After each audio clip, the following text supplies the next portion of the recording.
नमस्कार साथियों, बंधन अकेडमी में एक बार आपका फिर से स्वागत है। मैं वंदना मुदगल। तो आपका पेपर कैसा हुआ है और कमेंट करके अवश्य बताएं। और चलो मिलान करते हैं हम। ये आपका सीडीपी है और सीडीपी की आंसर की मैं आपके लिए लेके आई हूँ। ये पेपर आपका सेकंड है, जूनियर वर्ग का पेपर है। तो इसके सीडीपी के प्रश्नों को हम सॉल्व करेंगे। अगर आपने चैनल को अभी तक सब्सक्राइब नहीं किया है तो सब्सक्राइब भी अवश्य कर लें, क्योंकि आपको दोनों पेपरों की, सभी सब्जेक्टों की आंसर की चैनल पर मिलेगी।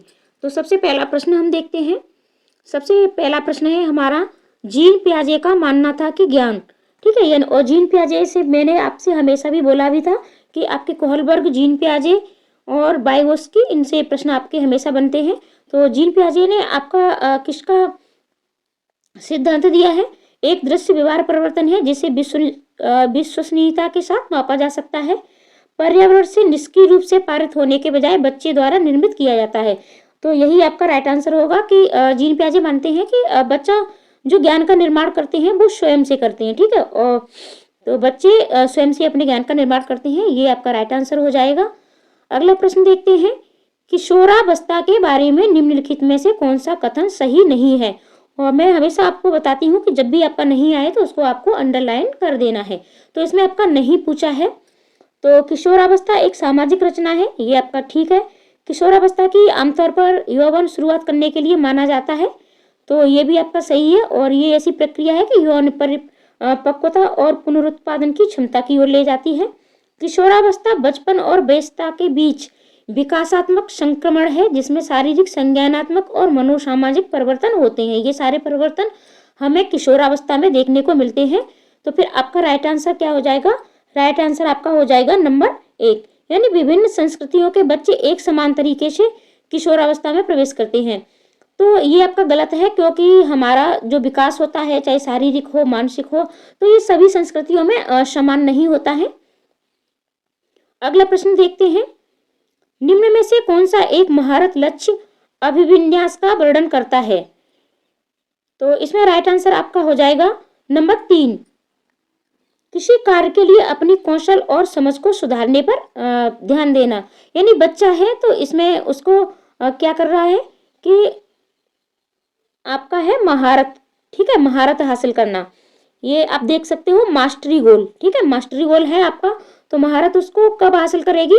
जब बच्चा अपने कौशलों और समझ को सुधारने पर ध्यान देगा, ठीक है। जब तक वो ध्यान ही नहीं देगा, उच्च ग्रेड, ये आपका नेगेटिव है, असफलता से या सजा से बचने के लिए सिर्फ वो पढ़ता है, या अपमान से बचने के लिए, तो ये भी नहीं हो सकता। और प्रतिस्पर्धा के लिए भी ये भी आपका सही नहीं होगा। तो राइट आंसर आपका हो जाएगा नंबर 3। अगला प्रश्न देखते हैं। मैं ज्यादा व्याख्या के साथ आपको नहीं बताऊंगी, सिर्फ आपको अपना मिलान करना है कि आपके कितने प्रश्न सही हैं, और कमेंट करके अवश्य बताएं कि आपके कितने प्रश्न सही गए हैं। निम्नलिखित में से कौन प्रगतिशील शिक्षा में शिक्षक की भूमिका का सबसे अच्छा वर्णन करता है? तो इसमें आपका राइट आंसर हो जाएगा नंबर 3, ठीक है। शिक्षक बच्चों को प्रयोग करने के लिए विविध सामग्री प्रदान करता है और आवश्यकता पड़ने पर आलम्बन प्रदान करता है। यानी जब उसे, ठीक है, जरूरत पड़ती है बच्चे को, सिर्फ तभी वो आलम्बन देता है, यानी इसके फोल्डिंग, ठीक है। ये आप यहाँ इंग्लिश में जा सकते हो। मैं हमेशा आपको बताती हूँ कि जहाँ भी हिंदी में आपको कोई शब्द या वर्ड समझ में नहीं आए तो आप इंग्लिश का सहारा ले सकते हैं। अगला प्रश्न है, जीन पियाजे के अनुसार चिन्हों के लिए चिन्हों का प्रयोग करने की क्षमता, जैसे कि अक्षर एक्स को अज्ञात अंक के लिए मानने की क्षमता, डैश के दौरान विकसित होती है और विद्यार्थियों को डैश सीखने में सक्षम बनाती है। तो इसमें राइट आंसर आपका हो जाएगा नंबर 4, ठीक है। औपचारिक संक्रियात्मक, यहाँ आपका ये भरा जाएगा, और अवस्था, और ये बीजगणित और गणना, ठीक है। यानी ये आपकी बीज गणित की गणनी जब बच्चा करता है तो ये यानी अज्ञात अज्ञात की तरफ, यानी बच्चा जब अपने आप से कल्पना करने लगता है तो ये हमारी औपचारिक संक्रियात्मक अवस्था होती है। और मूर्त रूप की आपकी होती है, वो अलग होती है, वहाँ अज्ञात नहीं होता। यानी मूर्त चीजों को देख करके बच्चा कल्पना करता है। निम्नलिखित में से कौन सा एक ऐसे प्रश्न का उदाहरण है जिसमें छात्रों को जानकारी का विश्लेषण करने की आवश्यकता होती है? यानी छात्र अपनी जानकारी का विश्लेषण करते हैं, तो किस तरीके से कर पाएंगे? तो इसमें आपका राइट आंसर क्या होगा? राइट आंसर आपका हो जाएगा to kill an mockingbird में लेखक प्रतीकवाद का उपयोग कैसे कर सकते हैं। तो यहाँ बच्चा बहुत विश्लेषण करेगा कि लेखक ये सारी चीजें कैसे करते हैं। अगला प्रश्न देखते हैं, और ये अभिकथन के प्रश्न है। मैंने आपको बोला भी था कि अगस्त में आपका जो सीटेट हुआ था उसमें इस तरीके के प्रश्न बहुत ज़्यादा पूछे गए थे, और ठीक उसी प्रकार के आपके प्रश्न इसमें रिपीट हुए हैं। छात्रों के अच्छा प्रदर्शन करने और स्कूल में बने रहने की अधिक संभावना है यदि उनको अपने स्कूल से भावनात्मक लगाव है और वे मानते हैं कि उनका होना मायने रखता है। तो ये आपका सही है। कारण है भावनाएं सीखने में महत्वपूर्ण भूमिका निभाती हैं, ये भी आपका सही है। यानी हमारी जो भावनाएं होती हैं तो यहाँ से हम मतलब सीखने में बहुत ज़्यादा मदद भी करती हैं। तो राइट आंसर आपका क्या हो जाएगा, ये आपके दोनों सही हैं, ए आर दोनों सही हैं, और ए आर की सही व्याख्या करता है, यानी नंबर 2 आपका सही हो जाएगा। अगला प्रश्न देखते हैं, पाठ्य पुस्तकों और मीडिया में विभिन्न जेंडर का प्रतिनिधित्व कितना और किस तरीके से किया जाता है जैसे महत्वपूर्ण प्रश्न पूछने से किसको प्रोत्साहन मिलेगा। यानी पाठ्य पुस्तकों में यानी आपको जेंडर का प्रतिनिधित्व करना है तो किस तरीके से आप प्रश्न पूछ सकते हैं। तो आपको ये नम्रता या हतोत्साहित नहीं करना है, मजबूत भी नहीं करना है, ठीक है। जेंडर की पहचान को मजबूत भी नहीं बनाना है, यानी आपको इसमें क्या हो जाएगा, राइट आंसर आपका नंबर 2 जेंडर रूढ़ियों पर सवाल उठाना। अगला प्रश्न देखते हैं, शिक्षार्थियों के बीच व्यक्तिगत विभिन्न भिन्नताओं को संबोधित करने के लिए एक शिक्षक को, यानी आपके ये बच्चे हैं, ठीक है, तो भिन्नताओं को संबोधित करने के लिए सबसे क्या कर सकता है। तो राइट आंसर आपका हो जाएगा नंबर 4, यानी जहां भी बात आपकी भिन्नताओं की बात आ जाए, ठीक है, तो ये विविधता की, तो ये क्या होता है कि ये एक विशेषता होती है, तो इसे एक विशेषता के रूप में आप ले सकते हैं, ठीक है। और नजरअंदाज आपको बिल्कुल भी नहीं करना है, कमी के रूप में भी नहीं देखना है, और अनन्य और समान पाठ्यक्रम आप लागू नहीं कर सकते हो। अगला प्रश्न है, एक प्रगतिशील कक्षा में आकलन। तो प्रगतिशील कक्षा की बात जहां भी आ जाती है तो आपका क्या होता है, आपका गतिशील होती है। अगला प्रश्न देखते हैं, आलोक निम्नलिखित व्यवहार दिखाता है, पढ़ते समय सिर को अजीब स्थिति में पकड़ना, आंख को बार बार मूंदना और रगड़ना, आंखों की लाली सूजन और अक्षर पहचान में भ्रमित होना। तो आपका क्या हो जाएगा, ये दृष्टि संबंधी समस्या है उसकी। अगला प्रश्न देखते हैं, अभिकथन है, वह कोई उद्देश्यात्मक निश्चित क्षण नहीं होता जब कोई बच्चा मध्य बाल्यावस्था या किशोरावस्था में प्रवेश करता है।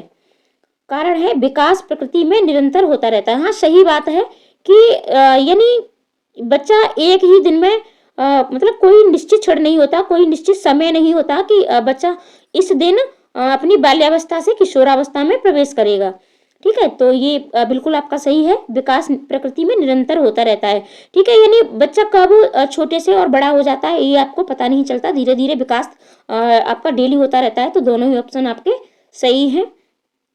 राइट आंसर आपका हो जाएगा नंबर 2, ए आर दोनों सही है और ए आर की व्याख्या करता है।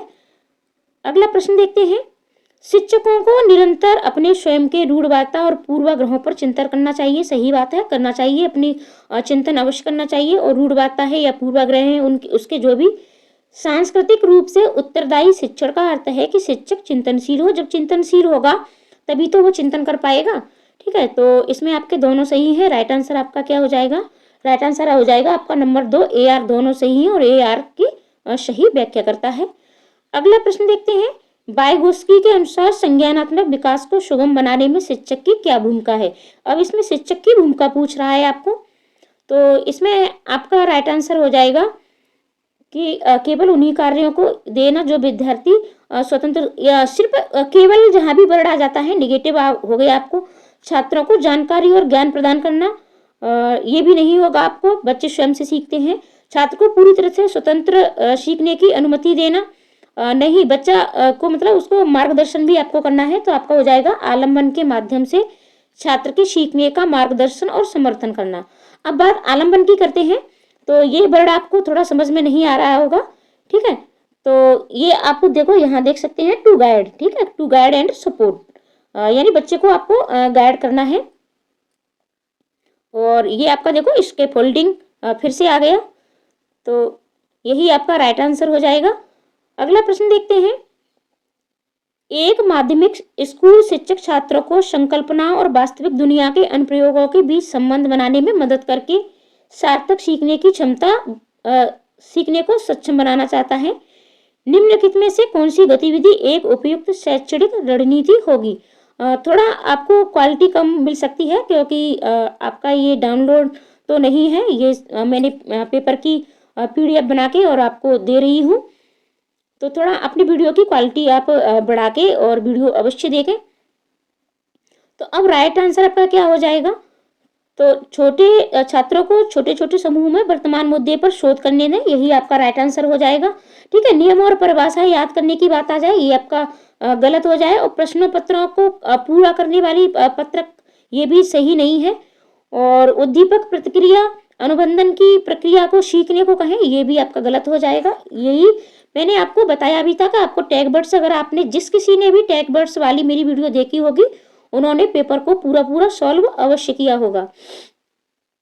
अगला प्रश्न देखते हैं। लेव वाइगोत्स्की के अनुसार बच्चे डैश के साथ अंतःक्रिया के अनुभव से लाभान्वित होते हैं और उन कार्यों को कर पाते हैं जो उनके समीप दूराभिमुख विकास के क्षेत्र के डैश हैं। ठीक है, तो इसमें आपका राइट आंसर क्या हो जाएगा? तो राइट आंसर आपका हो जाएगा अधिक जानकार। ठीक है, यानी वाइगोत्स्की के अनुसार अधिक जानकार के साथ अंतःक्रिया करके बच्चे उससे सीखते हैं। लेकिन कब सीखते हैं? जब उसके बात बस से बाहर हो जाती है, यानी वो उसको करने में अक्षम होता है। तो यही आपका राइट आंसर हो जाएगा। ये देखो, डिस्ग्राफिया से आपका डिसलेक्सिया से प्रश्न बन गया। अपठन वैकल्प और डिसलेक्सिया एक ऐसी स्थिति है जो विद्यार्थी की डैश की क्षमता को प्रभावित करती है। तो ये डिसलेक्सिया है आपकी। और डिसलेक्सिया आपके किससे, यानी पढ़ने से संबंधित होती है। तो संवेदी शारीरिक ये नहीं होगा, भावनात्मक भी नहीं है आपका, शारीरिक और साथियों के साथ भी नहीं है। तो इसमें आपका नंबर हो जाएगा 3। तंत्र की न्यूरोलॉजिकल ध्वनियों को प्रतीकों चिन्हों के साथ जोड़ने। ठीक है, यानी बच्चा सिर्फ पढ़ने में थोड़ा उसका जो हकलाना है, ततलाना है, तो ये तंत्र की चीज हो जाती है। ध्वनियों को यानी उसकी जो बोलने की ध्वनियां होती हैं वो गलत हो जाती हैं, हकलाना ततलाना ये सारी चीजें होती हैं इसमें। अगला प्रश्न है, निम्नलिखित में से कौन सा समाजीकरण की प्रक्रिया की विशेषता है? तो ये समाजीकरण है। ठीक है, यानी बच्चे का एक समाजीकरण किस तरीके से होता है?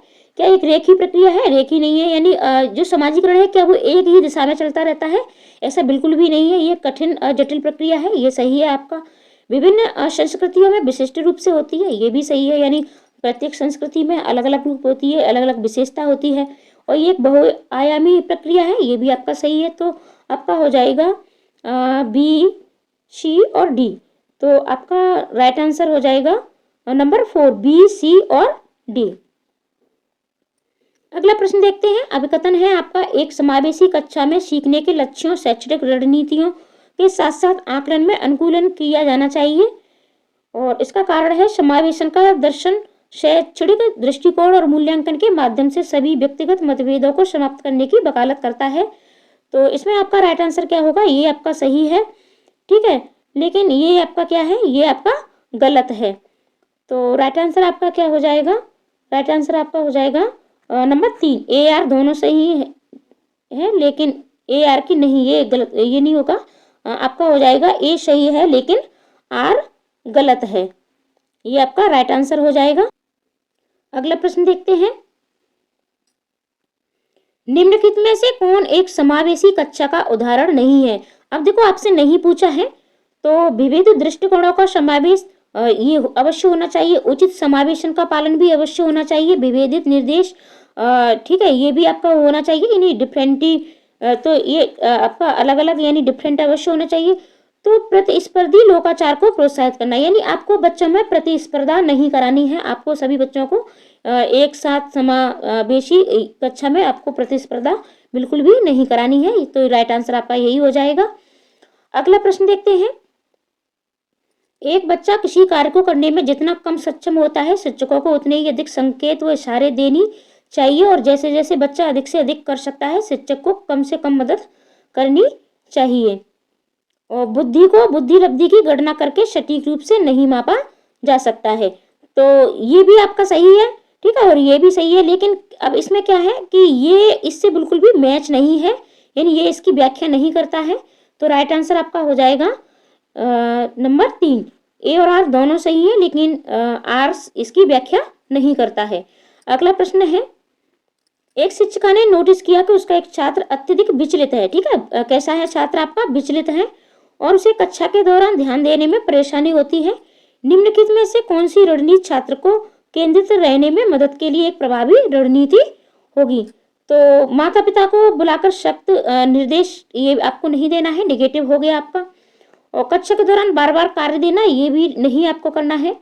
और शक्ति की बात हो जाए, जहाँ भी दंड की हो जाए, ये भी आपका गलत हो गया, ये भी आपका मतलब नेगेटिव पॉइंट है इसमें भी। तो ये आपका राइट आंसर हो जाएगा स्वनियमन, यानी बच्चा जब स्वयं से अपना समय प्रबंधन देगा, अपने आप को टाइम देगा, तो ये आपका राइट आंसर हो जाएगा। अगला प्रश्न देखते हैं, वास्तविक जीवन की समस्याओं और मूर्त अनुभवों से सीखने से बच्चों को अधिगम और जानकारी प्राप्त करने के लिए कई रास्ते मिलते हैं। और ये आपका राइट आंसर है। ठीक है, ये सही है। यानी जब मूर्त अनुभव बच्चे सीखता है और तो उसको बहुत सारे अनुभव भी मिलते हैं। विकास अपेक्षाकृत व्यवस्थित और अनुक्रमिक है, तो ये आपके दोनों सही है। और ये व्याख्या भी है इसकी, ए आर दोनों सही है। और तो राइट आंसर आपका नंबर 2। अगला प्रश्न देखते हैं, रचनात्मक मूल्यांकन के लिए कार्य की प्रगति को दर्शाते पोर्टफोलियो एक प्रभावी प्रणाली है। अब यह बात पोर्टफोलियो की हो गई है। पोर्टफोलियो के बारे में मैंने आपको कई बार बताया है। वे मूल्यांकन की प्रक्रिया में छात्रों को शामिल करते हैं। वे व्यक्तिगत छात्रों की प्रगति के बारे में अंतर्दृष्टि प्रदान करते हैं। वे मुख्य रूप से अंतिम उत्पाद, ये आपका नहीं होगा, ठीक है, अंतिम उत्पाद वे छात्र अधिगम के ठोस सबूत पेश करते हैं। तो ये भी आपका सही है, बी भी सही है और आपका डी भी सही है। तो राइट आंसर आपका हो जाएगा, ऑप्शन देखो, ए, बी और डी। नंबर 1, ए, बी और डी। अगला प्रश्न देखते हैं, निम्नलिखित में से कौन सा संरचनावादी अधिगम सिद्धांत का मूल सिद्धांत है? तो इसमें संरचनावादी यानी रचनावाद का सिद्धांत का मूल सिद्धांत आपसे पूछा है। अधिगम मुख्य रूप से एक निष्क्रिय प्रक्रिया है जिसमें सूचना प्राप्त करना और याद रखने की बात आ जाए, ये आपका राइट आंसर नहीं होगा। और शिक्षकों को छात्रों को प्रत्यक्ष निर्देश और स्पष्ट मार्गदर्शन प्रदान करना चाहिए। अब रचनावाद में जब शिक्षक बच्चों को निर्देश देगा तो फिर रचनावाद नहीं हो पाएगा। अधिगम तब होता है छात्रों को शिक्षकों से ही जब सही उत्तर प्राप्त हो जाएगा तो फिर रचनावाद नहीं होगा। तो छात्र अपने पर्यावरण के साथ सक्रिय संलग्नता से, तो यही आपका राइट आंसर हो जाएगा। यानी पर्यावरण के साथ बच्चे स्वयं से निर्माण करते हैं, रचनावाद वही आपका होता है। अगला प्रश्न है, कोहलबर्ग के नैतिक विकास के सिद्धांत की कैरोल गिलगिन, और देखो ये कैरोल गिलगिन भी आपका ये आपको रटा हुआ होगा। इसमें आपका राइट आंसर हो जाएगा नंबर 2, देखभाल की नैतिकता नारीवादी दृष्टिकोण। यानी जो हमारे कोहलबर्ग थे उन्होंने लड़कियों को और औरतों को अपने इसमें सिद्धांत में कहीं भी शामिल नहीं किया था। अगला प्रश्न है, सुजाता नृत्य प्रतियोगिता में केवल इसलिए उत्सुकता से भाग लेती है क्योंकि ये नकद का प्रथम पुरस्कार जीतने में रुचि रखती है। अब तो सुजाता असफल परिहार शिक्षार्थी है, आंतरिक रूप से प्रेरित है, महारत उन्मुख शिक्षार्थी है, बाहरी रूप से प्रेरित है। तो इसमें राइट आंसर आपका हो जाएगा नंबर 3, बाहरी रूप से प्रेरित है। यानी वो अंदर से किसी भी प्रतियोगिता में भाग नहीं लेना चाहती, वो सिर्फ पुरस्कार के लिए और जो भी उसे नगद पुरस्कार मिलता है उसके लिए वो उसमें नृत्य प्रतियोगिता में भाग लेती है। अगला प्रश्न देखते हैं, निम्नलिखित में से कौन सी प्रक्रिया वातावरण से प्राप्त जानकारी के अर्थ निर्माण और इसे स्मृति में आगे संग्रहित करने के लिए आवश्यक है? ठीक है, तो वातावरण से जानकारी प्राप्त करने और अर्थ निर्माण और स्मृति में मतलब जब हम उसे आवश्यक है आगे बढ़ाने के लिए, तो इसमें पुनर्प्राप्ति, क्षय होना, भूलना, और इसमें आपका राइट आंसर हो जाएगा ध्यान देना। और ये भी आपका हो सकता है पुनर्प्राप्ति, थोड़ा डाउट लग रहा है इसमें। अगला प्रश्न देखते हैं, कोहलबर्ग के नैतिक विकास की किस अवस्था में बच्चों का तर्क कानून की नैतिकता के गिर्द घूमता है? तो इसमें राइट आंसर आपका हो जाएगा पारंपरिक नैतिकता। ये तो बहुत सिंपल सा आपका पूछा गया है, कई बार रिपीटेड क्वेश्चन ही प्रश्न भी है आपका।